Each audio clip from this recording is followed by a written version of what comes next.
A heart once soft can quickly turn into a blade of cold, hard iron when pushed to the breaking point. Witness the sharp edge of revenge as it cuts through the lies and settles the final score. Click subscribe now to see the ultimate price of a broken promise. They told me they were drowning in debt. That was the exact phrase my mother used, drowning in debt, when I called her crying from the hospital parking garage, sitting in my car at 11 o'clock at night, because I couldn't bring myself to go back inside and face my husband with empty hands again. My son was 6 years old. His name is Noah, and he has his father's eyes and my stubborn streak and a laugh that sounds like it comes from somewhere bigger than his little body. 14 months ago, the doctors told us his kidneys were failing. Both of them. Slowly at first, then faster, then all at once. The way these things always seem to go when you're not ready. The treatment plan was aggressive. Dialysis 3 times a week, a specialist team in Boston, and eventually a transplant. The transplant waitlist was brutal. The doctors said a living donor match would give Noah the best odds, the fastest timeline, the greatest chance at something close to a normal childhood. My husband and I were tested immediately. Neither of us matched well enough. My husband's sister volunteered. God bless her. She didn't match either. Then came the financial piece. The evaluation fees, the pre-transplant workup, the specialist consultations just to be considered for the living donor program at the hospital in Boston. We needed $28,000 up front. That was before the surgery itself, before the recovery, before the years of anti-rejection medication that insurance would only partially cover. We had savings. We burned through them in 4 months. We sold my car and shared my husband's truck. We did a GoFundMe that our friends and coworkers shared until I felt sick with gratitude and shame at the same time. Strangers sent $20 with notes that said praying for Noah and stay strong. Mama and I would read them in the hospital bathroom and cry quietly so my son wouldn't hear me. We raised $19,000 in 6 weeks. We were still $9,000 short of the evaluation threshold. That was when I called my parents. My parents are not poor. They are not wealthy either, but they are comfortable in the way that people who spent 40 years being careful with money are comfortable. My father retired at 63 from a career in civil engineering. My mother worked part-time as a bookkeeper for most of my childhood and managed their finances with a precision that bordered on obsessive. They owned their home outright. They took a cruise every other year. They drove reliable cars that were always exactly 3 years old when they bought them. When I called my mother that night from the parking garage, I told her everything. The $9,000 gap. The timeline. What would happen to Noah's kidneys if we missed the evaluation window? I did not dress it up or soften the edges. I told her plainly, we need help, and we need it in the next 3 weeks. She was quiet for a long moment. Then she said she needed to talk to my father. Then she said they were stretched thin right now. Then she said that phrase, drowning in debt, and something in me went very still. I asked her what debt. They had no mortgage. Their cars were paid off. They had no medical issues that I knew of. She said there were things I didn't understand about their finances and that it wasn't a good time to get into it. She said she was sorry. She said she hoped we would find another way. I sat in that parking garage for 40 minutes after I hung up. Then I went back upstairs to the pediatric nephrology floor, and I sat next to Noah's bed, and I held his hand while he slept. And I did not tell my husband what she said for 3 days, because I was too ashamed to say the words out loud. We found the money another way. A local church we had never attended organized a fundraiser.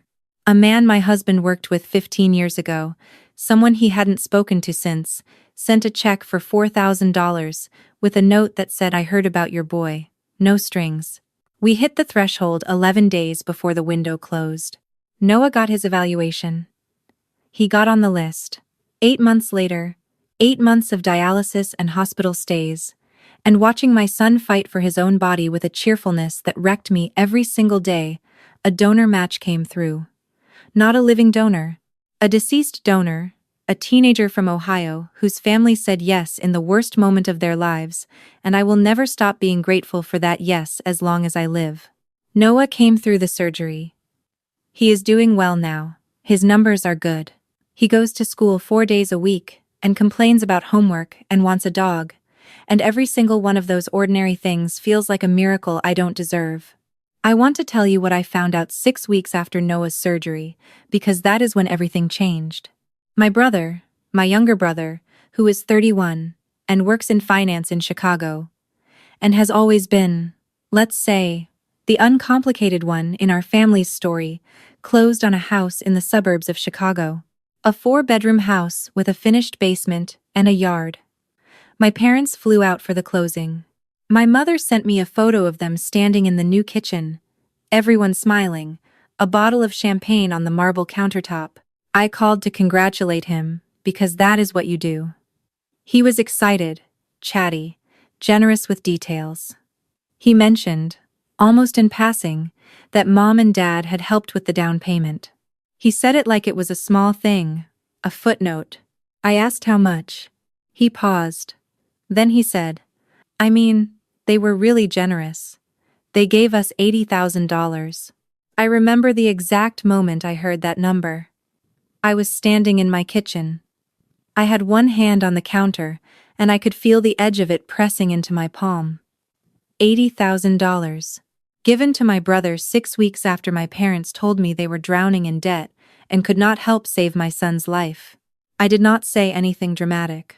I said, wow, that's great for you. And I got off the phone, and I walked to the back porch, and I sat down on the steps, and I didn't move for a very long time. I want to be precise about what I felt, because it wasn't simple. It wasn't just anger, though there was plenty of that. It was something more disorienting, like finding out the floor you've been standing on your whole life was never solid. My parents had watched us fundraise. They had watched strangers send $20 bills to keep my son alive. They had heard me cry in a parking garage and say we just need $9,000 more, and they had said we're drowning in debt, and then countertop. I didn't confront them right away. I needed to understand what I was dealing with first. I called my brother back 2 days later, and I asked more questions. Careful ones. The kind that don't sound like accusations. When had they started talking about the down payment? How long had it been in the works? He told me, without realizing what he was handing me, that my parents had committed to the gift about 14 months ago. He said they'd been setting the money aside for it for a while. He said Dad had called it an investment in your future. 14 months ago was 3 months before I called my mother from the parking garage. So when she told me they were drowning in debt, they had $80,000 sitting in an account earmarked for my brother's house. When she said there were things I didn't understand about their finances, what she meant was that they had already decided where their money was going, and it was not to Noah. I called my husband that night after the kids were in bed and I told him everything. He is a quiet man, not given to outbursts, and he listened to all of it without interrupting. When I finished, he was silent for almost a full minute. Then he said, "What do you want to do?" I didn't know yet. I needed more time. What I did know was that I could not pretend I hadn't found out. I had spent the previous several months watching my son on dialysis, watching him be brave about things no 6-year-old should have to be brave about, watching strangers sacrifice for him, while his own grandparents protected a fund for my brother's kitchen upgrade. I could not fold that knowledge up and put it somewhere and keep going to Sunday dinners. I called my mother. I told her what my brother had told me. I told her the timeline. I didn't raise my voice. I asked her one question. When I called you from that parking garage, did you have the money? She didn't answer right away. Then she said it wasn't that straightforward. Then she said the money was committed to my brother, and they couldn't just take it back. Then she said my brother had been planning this for years, and they didn't want to let him down. I said, Noah was 6 years old, and his kidneys were failing. She said she knew that, and she was sorry, and she loved Noah, but they had made a commitment. I want to tell you what that sentence did to me. They had made a commitment to a down payment for a house for my 31-year-old financially employed brother over their 6-year-old grandson's medical care. I said, I understand where you stand. I want you to understand that I won't be pretending this didn't happen. And I hung up. My father called me an hour later. His approach was different, less apologetic, more defensive. He said I was being unfair, that they had worked hard for that money and had the right to use it as they chose. He said they had faith that Noah would be okay, that we would find another way. He said I was making them out to be villains, when really we were all just in a difficult situation. I told him that faith that we would find another way was not a plan. I told him that strangers with no obligation to my son wrote checks and organized bake sales, and his grandparents watched that happen and stayed quiet about $80,000. I told him I was done with the conversation. I did not cut contact immediately. There were a few more calls over the next several weeks, increasingly circular, increasingly painful. My mother alternated between apologizing in vague terms, "I know it must have hurt," and reframing the narrative, "You don't know how hard that decision was for us." My father maintained that they had done nothing wrong. My brother, when he finally found out the full extent of what had happened, went quiet in a way that told me he had known more than he let on.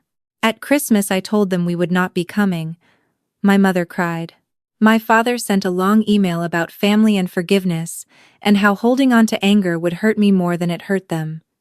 I read it once, and then put it in a folder I haven't opened since. Noah turned 7 in the spring. He had a birthday party with 8 kids from his class, and a cake shaped like a dinosaur, because that was the week.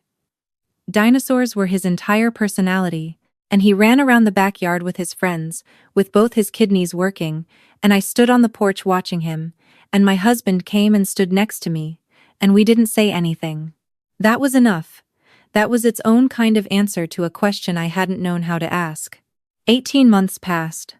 I won't say they were easy. My husband's family filled some of the space my parents left, and my mother-in-law became more present in Noah's life in ways I didn't expect but came to lean on. I found a therapist who helped me stop rehearsing the parking garage phone call on a loop at 3 in the morning. I got better at sitting with things I couldn't resolve. Then, 4 months ago, my brother called me. He was scared. I could hear it before he said a single substantive word. My brother is not someone who shows fear easily. He is the kind of person who handles things, but whatever he was carrying had gotten too heavy to hold alone. He told me he had been diagnosed with a condition called focal segmental glomerulosclerosis, FSGS, a kidney disease. His kidneys were declining. His nephrologist in Chicago had started talking about transplant timelines.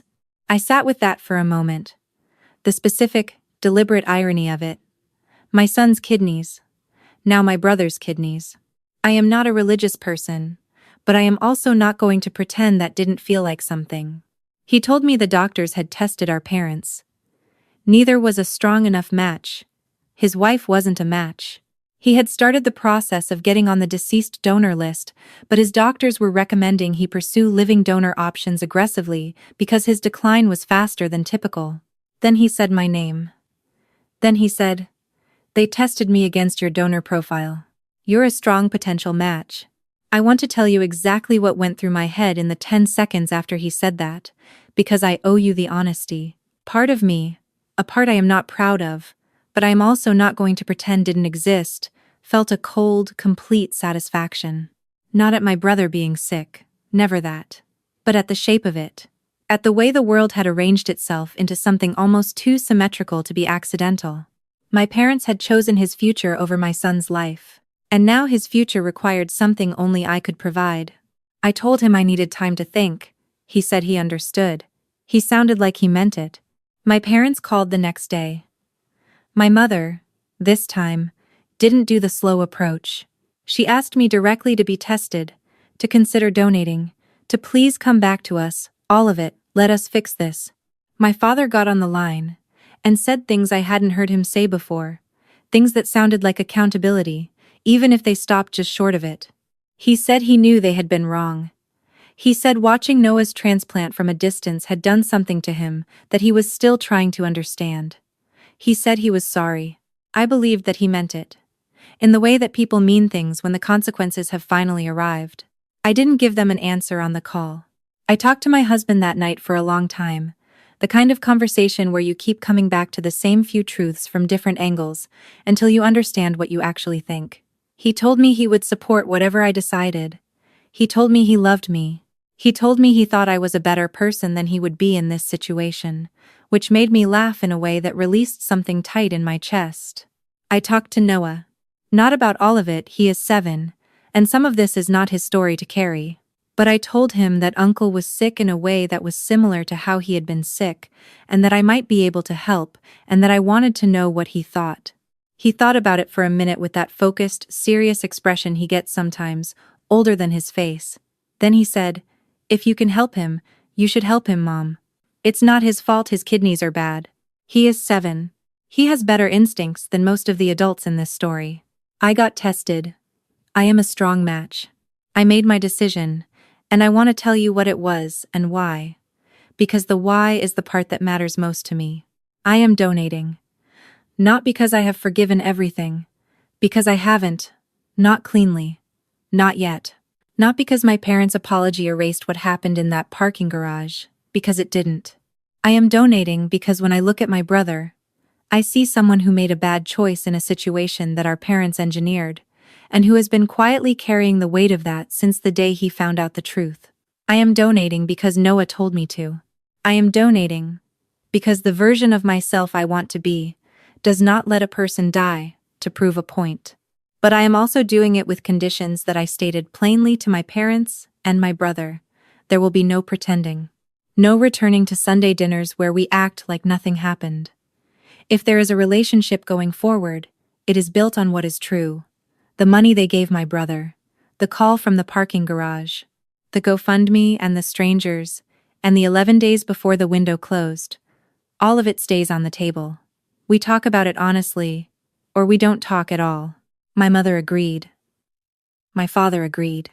My brother cried, which I was not expecting, and said things I am not going to repeat here because some of it belongs only to us. The evaluation process is ongoing. The surgery is tentatively scheduled for later this year.